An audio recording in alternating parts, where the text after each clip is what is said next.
I've seen a lot of people go down the cheapest possible route when they need to trace a buried pipe or hidden conduit, only to end up with a gadget that can't even find a shallow garden hose.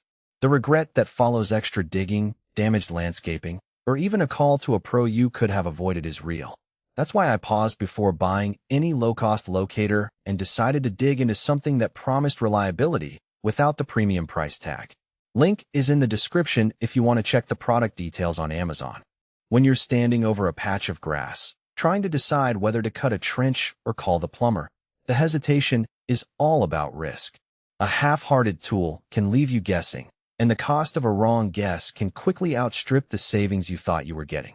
That's the exact dilemma I felt before I looked at the RIDGID SeekTech SR20 utility pipeline locator paired with the ST305 line transmitter. It sits in a niche where you need a solid signal, a clear way to know you're over the right line, and something that won't quit after a few uses. First off, let's talk about what this set actually does in a day-to-day setting. The SR20 is the handheld receiver. It's the device you hold up to listen for the tone that tells you you've located the underground line. The ST305 is the transmitter you clamp onto a pipe, conduit, or cable that you already know the position of, and it sends a signal along that line for the receiver to chase. In practice, you'd clamp the transmitter onto a known section of a water line in the basement, walk the length of the house with the receiver, and the device will let you know when you're directly above the line.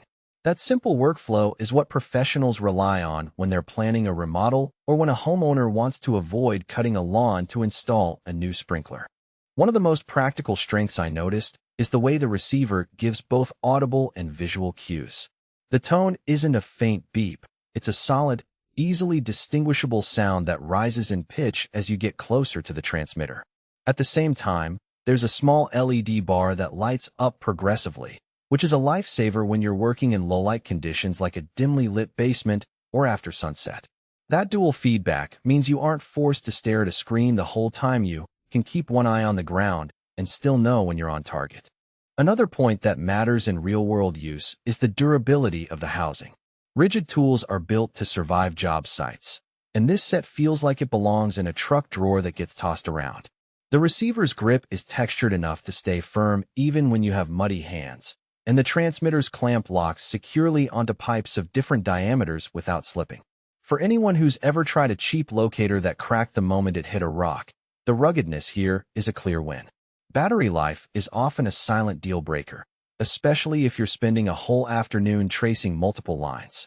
Both the SR20 and the ST305 run on standard AA batteries, and in my testing they held a charge through several hours of continuous use. You won't find a sudden drop in tone strength midway through a job, which is something I've experienced with cheaper alternatives that promise long-lasting, but actually need a fresh battery after a single trench. Now, let's be honest about the trade-offs. The first thing you'll notice is that the depth range isn't as aggressive as the high-end industrial locators that push a few hundred feet underground. The SeekTech set is optimized for residential and light commercial work, so you'll reliably pick up pipes up to about 30 feet deep under typical soil conditions. If you're a contractor who routinely works on deep bore for everyday use, the biggest question is not just whether RIDGID 21893 SeekTech State Route 20 utility pipeline locator and receiver and 21898 SeekTech ST305 line transmitter, line tracer, and underground line locator, yellow, S has impressive specs, but whether those specs match the way you actually plan to use it. In the AV_receiver category, buyers should compare the headline features against their daily routine, setup space, compatibility needs, and how often they will use the product after the first week.